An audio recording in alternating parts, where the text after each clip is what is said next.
Ladies and gentlemen, please direct your eyes to center stage. Why, this car is automatic, it's systematic, it's hydromatic. Why, it's greased lightning! Greased lightning! We'll get some overhead lifters and 4-barrel quads, oh yeah. Keep talking, we'll keep talking. Fuel injection cut off in chrome-plated rods, oh yeah. I'll get the money, I'll kill you, get the money. With a 4-speed on the floor, they'll be waiting at the door. You know that ain't no trash, we'll be spending lots of cash and greased lightning. Greased lightning, you're burning up the quarter mile. Greased lightning, go, greased lightning. Go, greased lightning, you're coasting through the heat lab trial. Greased lightning, go, greased lightning. You are supreme, the chicks will scream for greased lightning. We'll get some purple French tail lights and 30-inch fins, oh yeah. A Palomino dashboard and do a muffler twins, oh yeah. With new pistons, plugs, and shocks, I can get off my blocks. You know that I ain't bragging, she's a real dragon wagon. Greased lightning. Go, greased lightning, you're burning up the quarter mile. Greased lightning, go, greased lightning. Go, greased lightning, you're coasting through the heat lab trial. Greased lightning, go, greased lightning. You are supreme, the chicks will scream for greased lightning.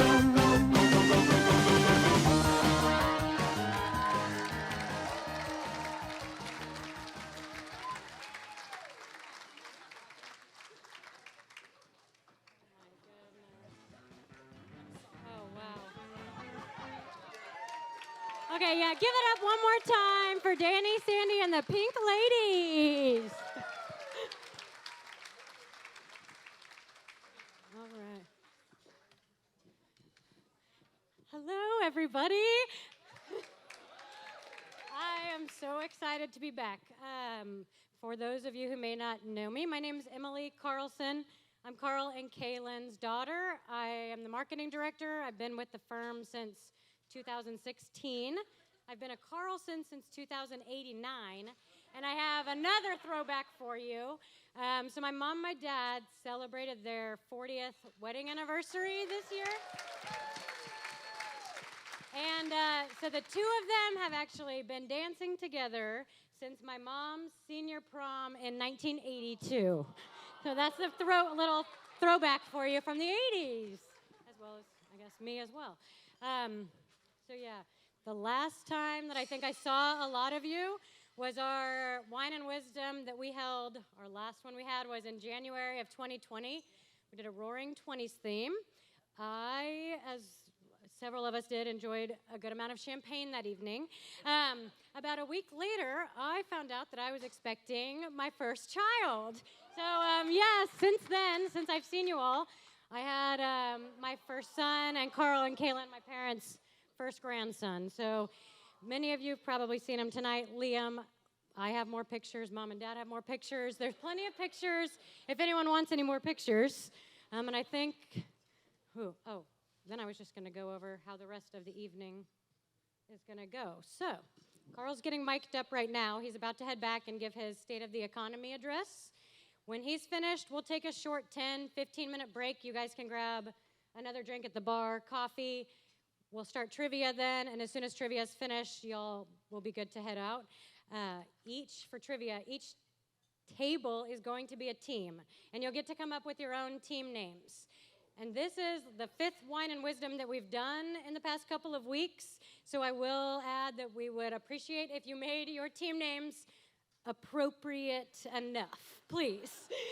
So yeah, if you want to start thinking about your trivia team names, have some fun with it. We'll do that after Carl's presentation. But I think, are you ready? Are you ready? Oh, okay. Well, yeah, without further ado, I will bring Carl back up here. Thank you all so much.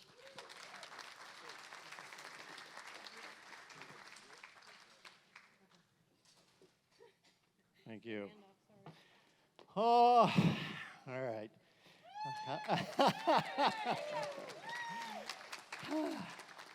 They say I was getting mic'd up, but I was really catching my breath. And you know, they choreographed that so that I was supposed to be off sync all the time.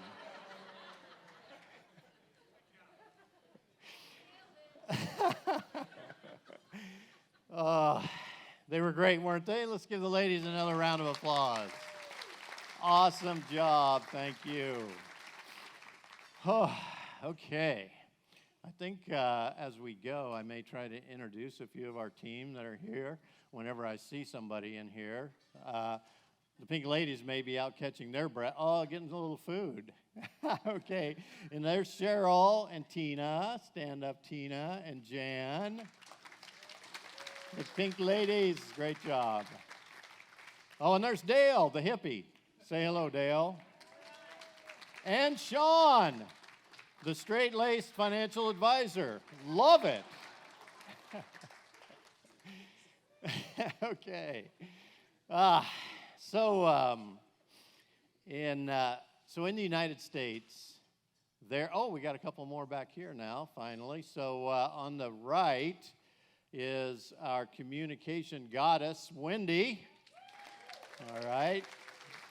Awesome on the phones. On the left is one of our financial advisors, another hippie in the back room. That is Anna Carlson. Moving to Richmond to be a financial advisor here in Richmond from Virginia Beach. And then to her left and to her right are my grandson's parents, Emily and JR. Okay. And they all worked really hard to put all this together. It's taken a lot since the whole COVID thing shut us down. We've got a lot more clients. We have more locations. And so when we started trying to bring back the wine and wisdom, it was more difficult than we ever imagined to try to get it going in 5 cities and a lot more people. So we tried, and eventually we decided we're going to have to hire. So we hired professional people to do all this for us in all of our locations because we were trying to set it up. We got to set it up so it'll work going forward too. So we're back, and the Wine and Wisdoms are back. Yeah, missed it. It's such a great time for us all to connect. And that is actually the Wine and Wisdom. We have 5 C's of the Wine and Wisdom. Does anybody know what those 5 C's are? I heard one. Okay, so the first 3 are connect. So Wine and Wisdom is a time for us, our team, to connect with you. Then second C is it's a great time for you all to connect with others. And a great time for you to bring others so that they can connect with us. And then the 4th C is community, as we try to create a community of folks together, because you all get to know each other. And, I heard a lot of you saying, man, we really miss seeing this person and that person, because over time we are building a community. And then the 5th and final C is, what was it? So it's Wisdom. So the way it's spelled is C-W-I-S-D-O-M. I had to have a 5th C for wisdom. So it's Carl's Wisdom, short for that, Wisdom. So I'm going to try to give you a little Wisdom tonight. And before we do that, in the United States, there are 30,000 registered investment advisories like us. So 30,000 registered investment advisories. Every year, the USA Today goes out and does research on those 30,000 registered investment advisories.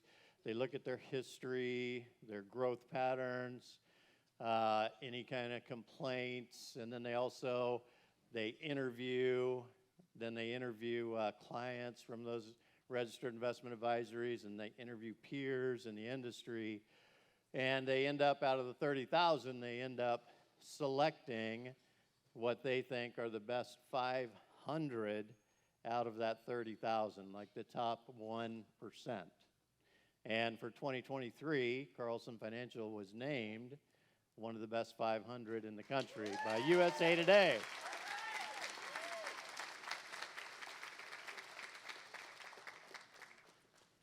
Now, for you engineers and mathematicians, I know that 500 out of 30,000 is not 1%. It's 1 point something, but I think we're good, all right? Also, we were also just recently named the #1 best financial advisory firm in Richmond, Virginia.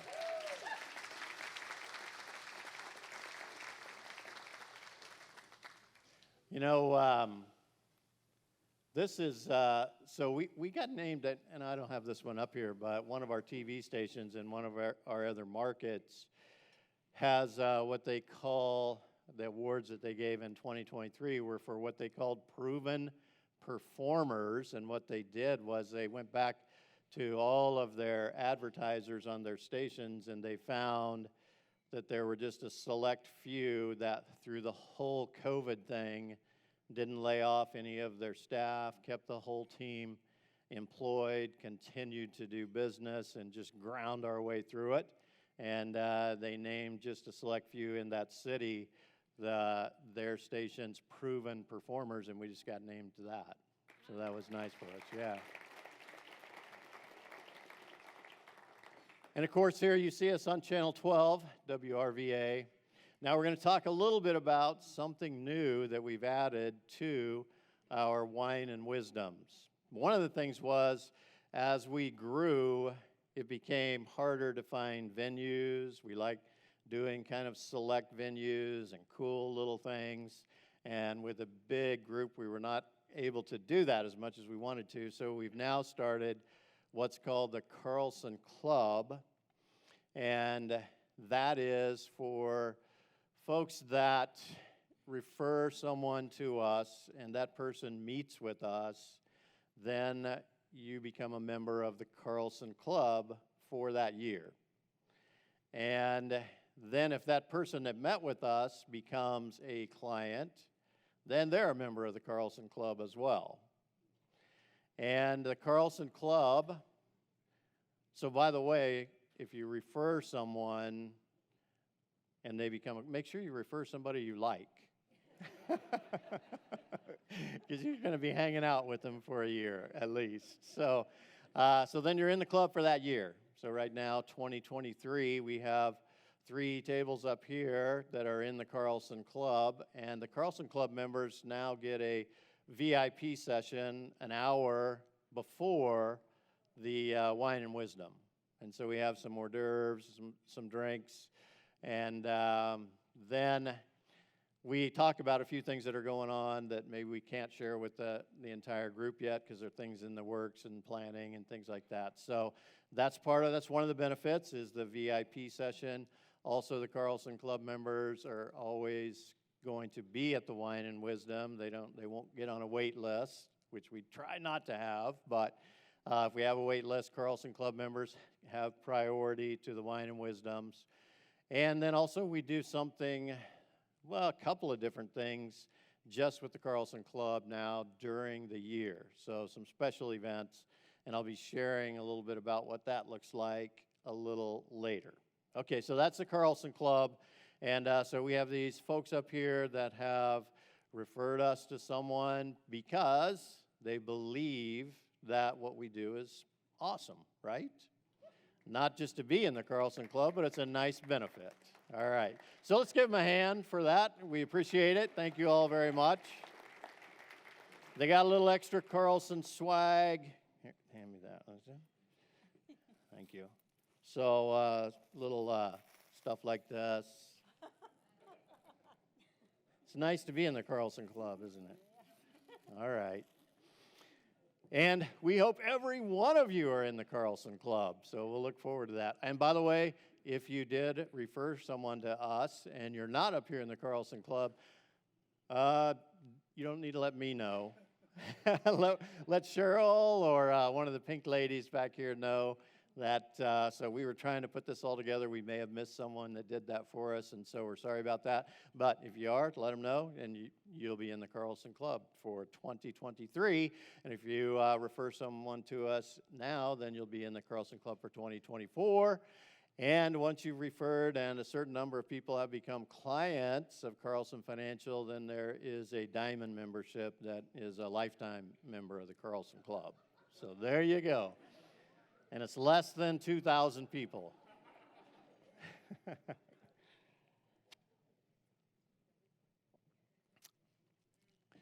So it's, my life is about more than just finance. But we're focusing on finance tonight. I have what I call the F7 keys to life for me, which is, for me, my faith comes first, then my family, and my friends, and also I'm not always perfect. So my wife reminds me of that frequently. Carl, that's what you said. Okay. And then fitness. So I'm trying to stay fit and be more fit the older I get so that I can do more things and spend more time with my grandkids and not have to be out of breath after I do Go Grease Line. And then fifth, though, and the one we're going to be focused on tonight is our finances. And that's what we're all about here. And then sixth, for me, if we get all these other things right, it begins to be ways that we can have fulfillment in our lives and do that forever. Because for me, forever is forever. Death is not the end. It's a bridge. Okay. I wasn't trying to preach. Thank you. Okay, state of the economy. So we're going to talk about what it's been like over the last 6 months to a year, kind of what got us here, and then we'll flip to where I think we're going, and we're going to start with one word. So there's one word to me that defines the state of the economy in the last 6 months to a year. Does anybody know what that word is? I heard a lot of them.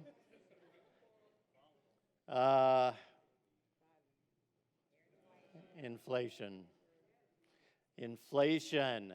Now, one of the things that causes inflation, let's look at this graph. This is the M2, what they call the M2 money supply. Federal government calls it that.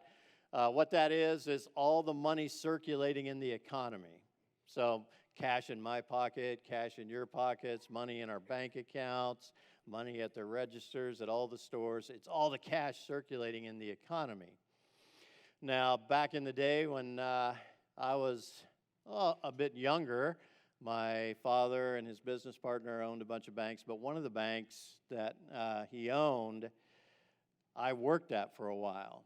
And what we would do is we had a kind of a bag. Anytime somebody brought in cash money that was torn up or shredded, crinkled, really old, maybe burnt a little bit. I don't know what they were doing with those. But they would bring in this cash money, and we would not put it back out into circulation. We would take it, we would put it in a special bag, and then my dad, this was one of his favorite things to do, he would haul it to the Fed every so often because he would haul that. And then one of our clients was also, had like a multi-state regional laundromats. And he would bring all of his coin to our bank and deposit it. And so we would get these huge amounts of coin. And my dad just loved taking them to the Fed. And so he bought this big old Cadillac, had those special shocks on the back. We would dump all, and he got to have that special carry permit with the gun and the glove box. And so we would load it up into his back of his Cadillac, and off he'd go. Almost dragging the ground, even with the special shocks on there. And he would go to the Fed. He would drop off all that coin and then also that bad money. And the Fed would give for that bad money, they would replace it and give him new money. And then they would take the bad money and incinerate it. And by doing that, they never added any money to the money supply. Because if we would have kept that bad money and they printed new money and gave it to us, then you're getting more money into the money supply. And when that happens, there's this thing called equilibrium that has to happen. The price of everything has to rise when you put more money into the economy to get back to equilibrium. And so that was the way they always did it, so they would never get too much money dumping into the economy. Well, in that graph, you can see the M2 money supply from about 1950, slowly growing, and causing inflation. You know, we saw a lot of years, 2.5%, 1.5%, 3.5%. And then all of a sudden, you see that spike up. Went from about 12 to 14 trillion out in the economy to almost 20 trillion, almost overnight. And that was money just dumped into the economy. Now, we don't immediately get it, but what that causes is inflation. And after a little while, boom, there it came. And it hit hard. And we could all begin to feel that. One of the other things that happened at about the same time, you see that graph, that is oil production in the United States. And starting also, I think, about maybe in 1950, 60, you can see oil production going down, down, down. And then, wow, all of a sudden, oil production up, spike up. And what the frack? Fracking. And all of a sudden, we are energy independent. And price of gas, when the oil production's going up, what's the price of gas doing? Going down. Man, that felt good.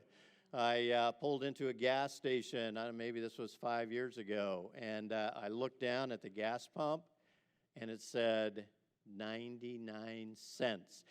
Boom, grabbed my camera, I'm getting that. Took a picture, and then it was gone after that.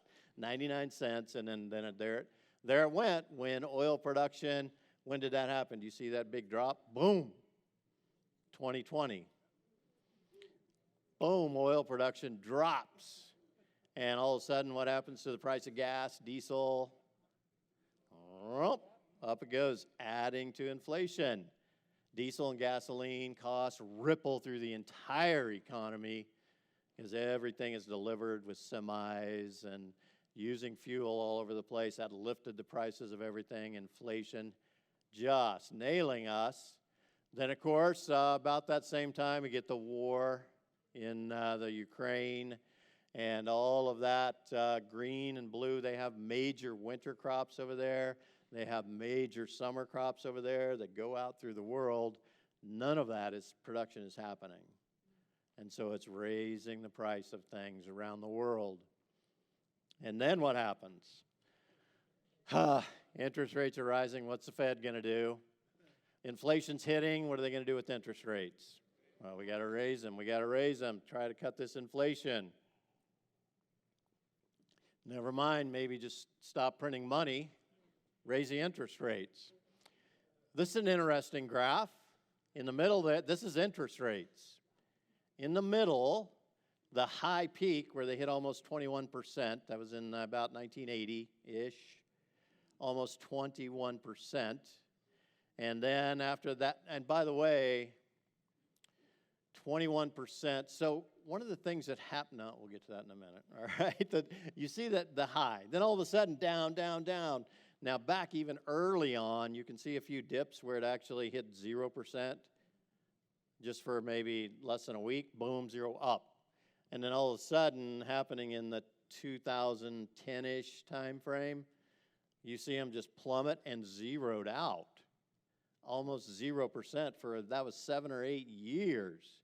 None of us had really ever seen anything like that. And that brought mortgage interest rates way down. And so there's a few clients of ours that actually have 30-year fixed rate, 2.25%. Anybody in here got that interest rate? Look at that. See, that's bragging rights. Y'all, that's bragging rights. You nailed it. And don't pay those off early. All right? Please, 30 years from now, I want to be having you all hold up your hands. Still got those mortgages? You can get more than that, double that with CDs. So why would you take that and pay off a 2.25% mortgage? Okay, but then 0, 0, 0, little spike up, freaked everybody out. Interest rates got up to 1.5 or 2%, freakishly high. Drop back down. Whoo, we're good. It's going to be okay. And then all of a sudden, boom, spike up, 2021-ish. All of a sudden, there go interest rates. The Fed's trying, 2022, trying to control inflation by raising the interest rates. And what's that do? Housing market plummets because everybody stops borrowing money. You know, all of a sudden, the interest rates on a home mortgage went from 2.25% to 5%. Woo! Everybody was, I am not getting a mortgage at 5%. That is crazy ridiculous. And then they went up got almost 7%. And then everybody's like, no way, this is not happening, not getting a mortgage for 7%. Now, by the way, has anybody in this room ever had a mortgage higher than 7%? Yeah, 3/4 of the room. My first home loan, 14%. And that was cheap, 14%. Okay, but they get up to 7, everybody's freezing, not getting a mortgage. And now, we'll talk about this in just a second, but what I'm predicting is when we see interest rates drop back down from 7 to 5, people are going to be like, whew, 5%, grab it. All right, because their perspectives change. When it was 7, now, okay, it's 5, it's going, instead of 2.25, 5, don't do it. All right, so it also slowed down borrowing. Then we had bank failures happening. What was happening with the banks is, so the one out in Colorado, so what they did is on maybe a 10-year, so everybody's making deposits into these banks, and they have all this cash money, and they're trying to figure out what to do with it. And they can't loan it out fast enough. So what they do with that money is they buy U.S. treasuries, because they're allowed to buy those. And the U.S. treasuries, they were getting 10-year treasuries, and then maybe at 1.5%. And they figured out, you know what, if we go and we buy 30-year treasuries, we can get 2 or 2.5%, and we'll make a lot more money. So they went and bought 30-year treasuries to make a lot more money. Now, all of a sudden, when interest rates started going up, the longer-term bond that you own, the more the interest rate goes up, the worse the value of that 30-year bond. So it's so long, when interest rates started going up, those 30-year bonds became worth about half of what they paid for them. And they're fine with that as long as they don't sell them. They can still keep, so that $1 billion bond that's worth $500 million, they can keep it on their books at $1 billion as long as they don't have to sell it. But then along came somebody that had $1 billion of cash on deposit at that bank. And how much of that's insured? $250,000. How many of us would have $1 billion on deposit at a bank with $250,000 insurance? I don't see any hands. How many of us have $1 billion to do that? All right. Yeah, there might be 1 or 2 of you out here. Okay. So this person goes, hey, I need my money, got a special thing I want to do with it. And they get some blowback. They don't just immediately get their money because the bank is, they're freaking out. We're going to have to sell and take $500 million loss just to give this person their money back. But they do it. And then that person walks out, and they have a few friends that also have, some of them had up to $3 billion on deposit at that bank. Insured for $250,000, $3 billion. And they go to their friends. Hey, just a little, you might go over there and get your money out before everybody else does. So those people, wow, flood the bank, and immediately they were going to have to sell and take massive losses, and the Fed came in and said, you're broke, and shut them down. Now, fortunately, these people with the billions of dollars had some friends in Washington. Okay, we're going to go ahead and give you the full billion, 2 billion, 3 billion back this time. Because we got a lot of people out there that are happy to cover that for you.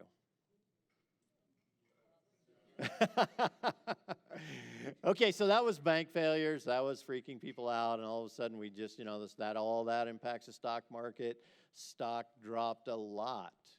And of course it had hit a very big high, and then all of a sudden we see this big drop and impacting the stock market, all of those things that were going on.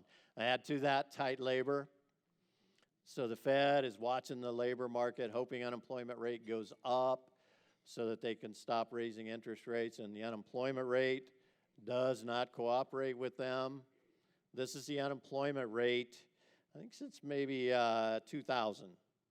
And you see it's dropping, got pretty low there, and then a little bump up. 2008, 9, and 10, unemployment rate hits a little high. That gray slice is a recession happening. And then unemployment rate down, down, down, down. And then we're hitting all-time lows. And then, boom, 16% unemployment rate. What happened right there? COVID lockdown. Yeah, everybody got let go. And then right almost immediately, it comes back. Now, people didn't come back. They're working remote. No, we like it like that. We want to keep doing that. So, but then hitting all-time lows again. Now, one of the things that I think is causing that is all y'all baby boomers, 10,000 a day, baby boomers retiring. Every single day, another 10,000. Are you playing your little fiddle? 10,000 a day, and they expect that to happen for the next 5 to 10 years. 10,000 every day retiring. And so that's keeping the unemployment rate low. So many people are going out of the labor force.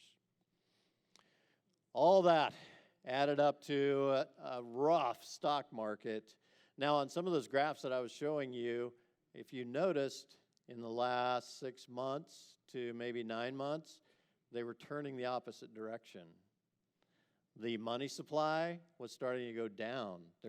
Fed is taking money out of the money supply very quietly, and that's helping inflation. Interest rates, they started holding off, not raising them for a little bit. So all of a sudden, we start to see the market making its way back. So it's come back a long ways from the bottom that it hit maybe a year ago. And why is that? Well, let's talk about what we see for the rest of 2023, and then maybe a few 6 months, a year, 2 years beyond that. And for all of that, for the foreseeable future, I have one word. Does anybody know what that word is?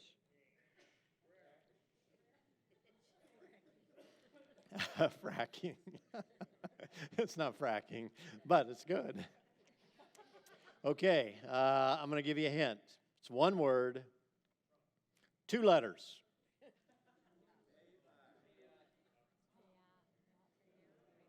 AI. AI is now having drastic impacts that some of you are now seeing. Others maybe haven't quite yet, but it is here. Not just coming, it's here, and maybe hasn't made it into the mainstream where we're all seeing it yet. But if you haven't seen it, you're going to start seeing it. This was one of our clients, 70-year-old gal. She was a teacher all her life. She's retired now, but for the last 5 years, she's been working on a robotics project to teach young kindergarten through 4th grade. And she said they now have, in their classroom, with these kids, they have about 15 little robots with artificial intelligence. They're about this big, and they can teach them. And generally. And she said now they brought in their latest, which is a robot about 3 feet tall that looks like a little person. Arms, hands, face, smiles. Can hold hands with a student. And she said the other day, this little robot was, and by the way, they named that robot after her. So that's Carol the robot. Isn't that sweet?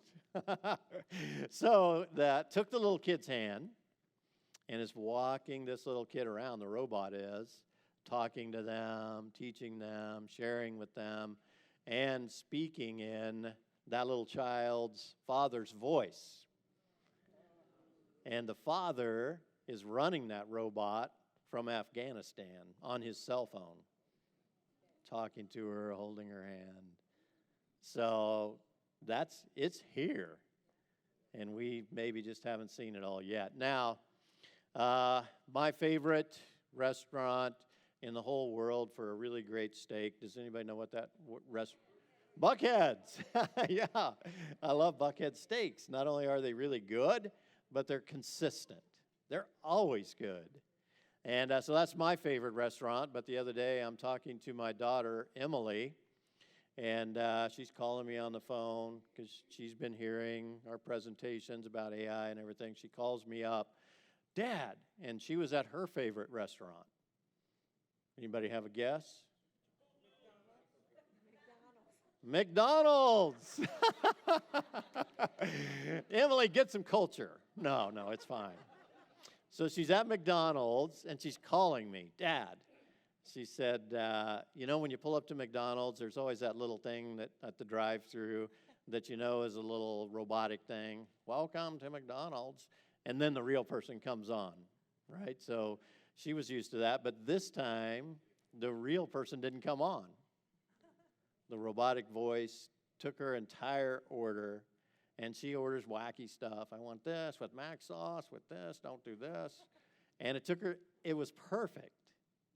And it took her order quicker than any human ever would have. No confusion, just nailed it. And she was shocked. She goes, Dad, I've never seen this happen. But you know what's going to happen? I mean, that robot is replacing a human. Yeah. Now, just the other day. Okay, so does anybody here know probably the smartest man in the world, Albert Einstein? Does anybody know what they said his IQ was? One of the highest ever.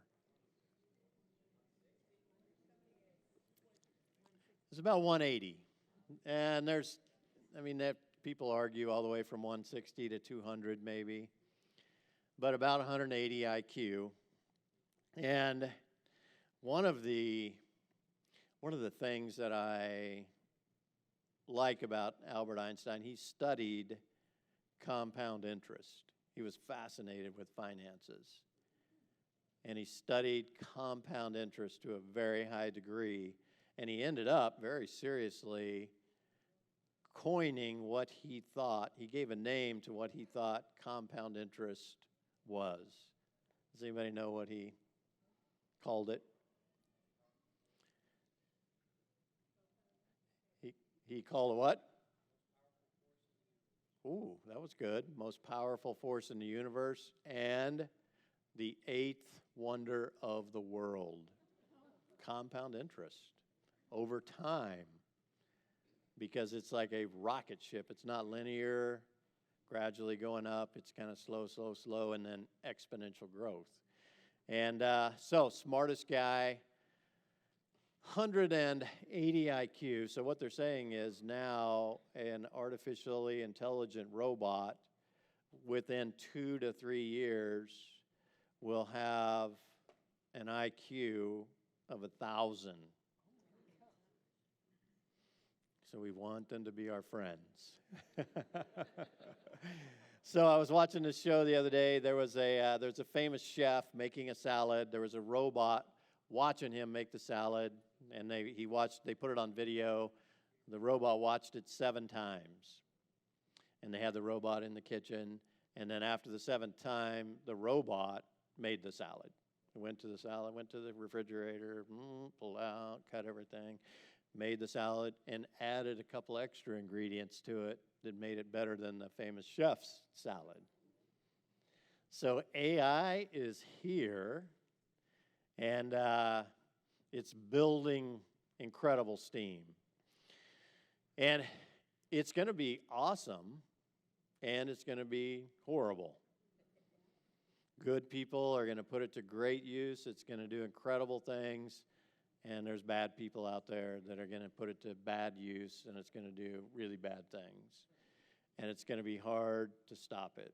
You know, we can't really, the problem is if we try to govern it in the United States, then we slow down everybody trying to do AI and robotics here while the rest of the world all gets ahead of us. So it's a very, very tricky thing for us to try to handle, but the horse is out of the gate, and it's going. So what we want to do is, from a profitability standpoint, we want to buy stocks that will profit us from AI. And we want to find, so that we can take that money and we can make a lot of money off of the growth of AI, and then we can take it and do good things with it to try to help as much as we can. So a couple of months ago, maybe even a year ago with some of this, we started looking at what companies can we own, technology companies that will benefit greatly from artificial intelligence. And one of the first ones that we saw, and we said, I think this one is going to really benefit, maybe the best, was Microsoft. So Microsoft has all those applications all throughout the world: Word, Excel, PowerPoint, Teams, Outlook, all Excel. All they have to do is plug a little bit of AI in it. And so they could take ChatGPT, which is the one where you can just put a sentence or two in there, and then it'll blow it up to whatever you want it to say. So I use that, so I wanted to write a little, nice little love letter to my wife. Hey, ChatGPT, make it really cool. Make me look really like a really loving, kind guy. This is what I want it to look like. Boom, love letter. One I could never have written, and it was awesome. Oh, and by the way, let's make it in French. Oui, oui. Done. So all they have to do is take a little application like that, plug it into Word, and now it's worldwide almost instantly. And all they have to do is tweak up their monthly subscription. Tweak it up. And we use all their stuff, Microsoft. Pretty much most businesses do, almost have to. And I don't even know what our monthly subscription is. I don't care.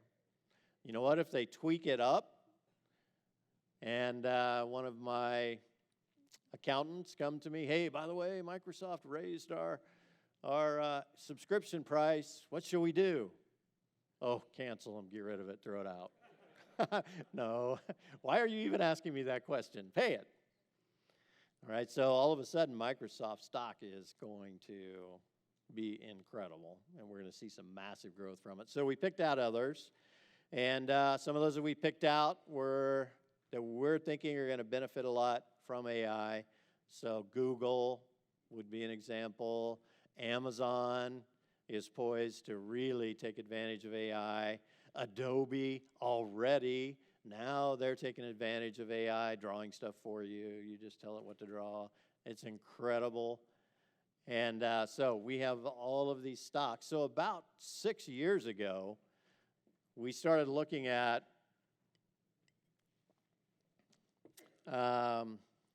looking for a cybersecurity company, because we thought, I think cybersecurity is maybe going to be important in the future. And there's no big cybersecurity companies out there, so my chief investment officer went and found what he thought were the best 3, and then I picked the one that I thought was my favorite one. We bought it 6 years ago, and it's up over 600%. cybersecurity. Now, I think we're going to see that at multiples over the next 6 years for companies that are going to be introducing AI. So that is a big focus with our portfolios, is tech companies that we think are going to have a big benefit. So what we did was we went into our tech portfolios and we overweighted each of those companies. Do you all know what that means, to overweight a company in a portfolio? So here's an example. If you had $100,000 and that we wanted to equally weight it and buy 10 companies, we would take a certain amount of money and buy that amount of stock in 10. Anybody know how much that would be in each company? $10,000. $10,000 worth of this one, $10,000 worth of that one. That's an equally weighted portfolio. But what we did is we said, let's overweight those stocks that we think are going to greatly benefit from AI.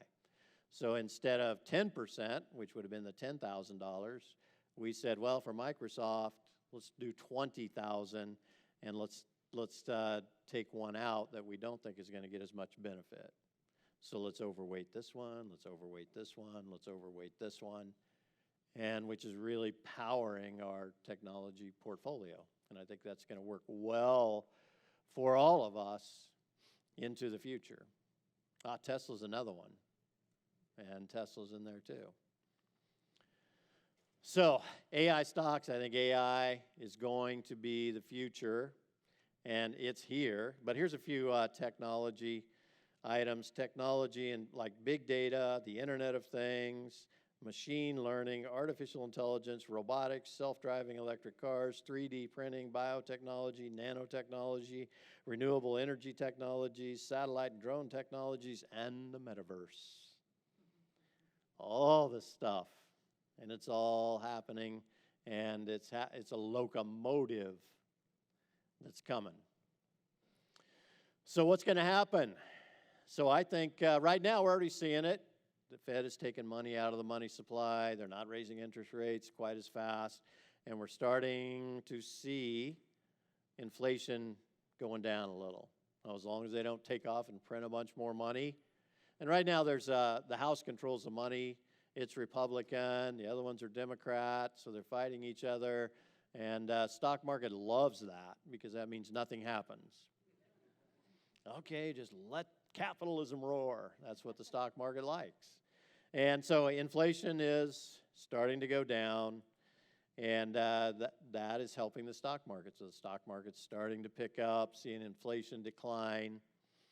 Also, interest rates going to start coming down. Like I said before, when the 7% home loan drops to 5%, everybody's going to be, whoa, take advantage of that. And I think the housing market's going to get a nice little bump from that. That'll help the stock market. Also, I love that picture. And I hate it.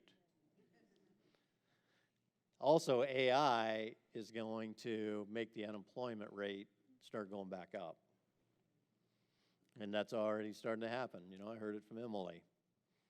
McDonald's robot took my full order. And as sophisticated, I mean, that is sophisticated level. You know, we all started working with those robotic things, this artificial intelligence 5, 7, 8 years ago, and it was crap. It was terrible. So we all are like, well, this isn't going anywhere. But they're learning, and the speed of learning is picking up and picking up. I heard a guy the other day said that they've been working on AI for years, and they were trying to they just had arms in a bowl trying to pick up an egg-shaped ball. And he said at least for 8 years, and they had an entire room full of them trying to get them to learn how to pick up that ball.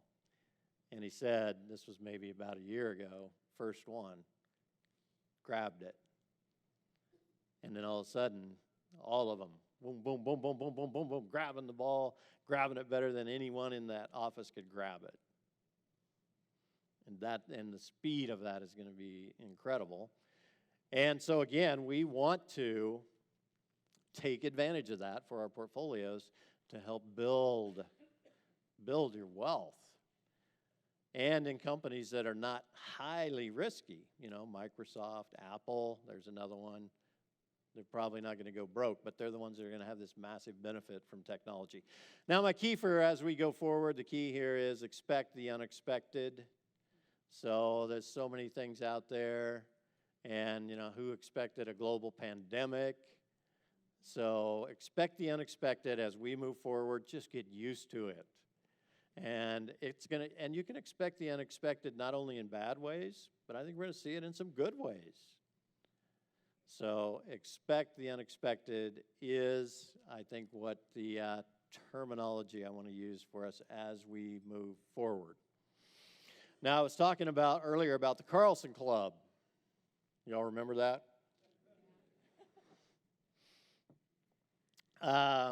So one of the things we're going to do is we are going to, I said, have kind of special little events. So for the one coming up in September, which, by the way, that's going to be an easy one for all of you to make. If you refer somebody and they meet with us before September, you're in the Carlson Club. And it's just going to be fun. We're going to rent a party bus. Maybe if we can get you all there, we can maybe have 3 party buses. Not so much party, medium party, big party bus. Pick the one you want. So we're going to rent a party bus, and then we're going to all go together up to Doswell and go to the Beach Boys concert and just have a little fun. So we'd love to see all of you going with us to the Beach Boys concert. Okay, now, just real quickly, our portfolios we have a roof portfolio that's in the roof of your financial houses. And that one's got some tech stocks in it, but it's also got some stocks like Costco and Walmart, maybe Casey's, Dollar General, things like that. It's not as aggressive as a full tech stock portfolio. We call that our roof portfolio. So year to date, that portfolio, the blue that you see on the bottom is the S&P 500, which year to date is up. Can you see that? She doesn't have her reading glasses, folks. No. All right, I think it's about 15%, okay. And then the next one is the NASDAQ. Is that 29? And then the next one is our roof portfolio, 35%. Thanks, Debbie. 35% up year to date. So that's our roof portfolio in the roof of your financial houses.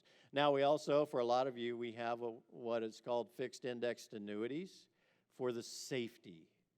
And we're trying to get as much growth as we can on those. But those are products that can't go down. You know, when the market dropped by 30%, those products didn't go down. So you have a solid piece of your foundation. And then that allows us to be a little bit more aggressive on the stock side and get into a little more of the tech stocks. And so this is year to date. That's our tech stock portfolio. Debbie? Yeah, Debbie, can you, I need you on the floor. Thank you. The NASDAQ is the bottom one. That's up 29%. 57? Tech stock portfolio up 57% year to date. Yeah, it's awesome. Thank you. Okay, and I think I know the next one, so you don't have to get on the floor. But thank you, Debbie. Okay, so let's go back just a second. So that's our tech stock portfolio. Now, one of the things that we do when new folks join our company, they may get a slightly different portfolio because we may have some stocks. So NVIDIA is a good example. That's another one we think is going to benefit greatly from AI and robotics. Is NVIDIA it shot up and hit a major all-time high. So very few of the tech stocks have reached their all-time high that happened back in November of 2021, but NVIDIA blew it away, and there it's flying up, so we actually sold 25% of it, bought some that were lower. But so when someone new comes in, we may not buy NVIDIA because it's at an all-time high. We might shuffle things around a little bit, try to get the mixture a little better. And so the portfolio that we've kind of, from the beginning of the year, if someone was in that portfolio, of our tech stock portfolio, then that one is, that's the NASDAQ in the yellow, up 29%, and that portfolio is up 82% since the first of the year. So, and a big part of why that is happening is because of our picking the stocks that are benefiting already from AI and overweighting those in those portfolios. So as we move forward, those two portfolios will align pretty much eventually, both those tech stock portfolios. We're making changes in the existing one, and then we're tweaking the other one. They eventually do come together. So our portfolios have now, we took a hit with technology stocks back in 2022 because tech stocks kind of took a bigger hit than the other stocks, but they're coming back, and they're coming back way faster. And so that's kind of how we've positioned our portfolios. That's what we're looking for as we move forward. And we're expecting a pretty good market for the tech stocks as this all continues through the end of 2023. And then as we move into 2024, the further we go into 2024, who knows? Because there's something happening out there that could be weird in 2024. Okay, so, but right now, we feel pretty good about it. There's the Beach Boys logo. Want to have you all there. So now, we're going to move forward. We're going to move into the trivia. It's really fun. And I know all the answers. A little cash, I wouldn't mind that as I'm walking around. Because the winning table in the trivia, each person will get $50 at that table. And the trivia people will be going. We're going to be playing some cool decades music as we go through that trivia game. They're going to be having dessert as we go through that. The bar is going to continue to be open. So we're going to give everyone, now they're also going to want you, each table, to come up with a name. Okay, each table is going to be your own team. So be thinking about a name for your team. Try to keep them as clean as possible. Last night, we had one team, their name was Gas Passers. I said, what the heck is that? I said, keep them clean. They said, we're all anesthesiologists. All right, so come up with your names. Come up with your names, and we'll take a little break, and we'll all gather back together in about 15 minutes. Thank you for your attention, and enjoy the rest of the evening.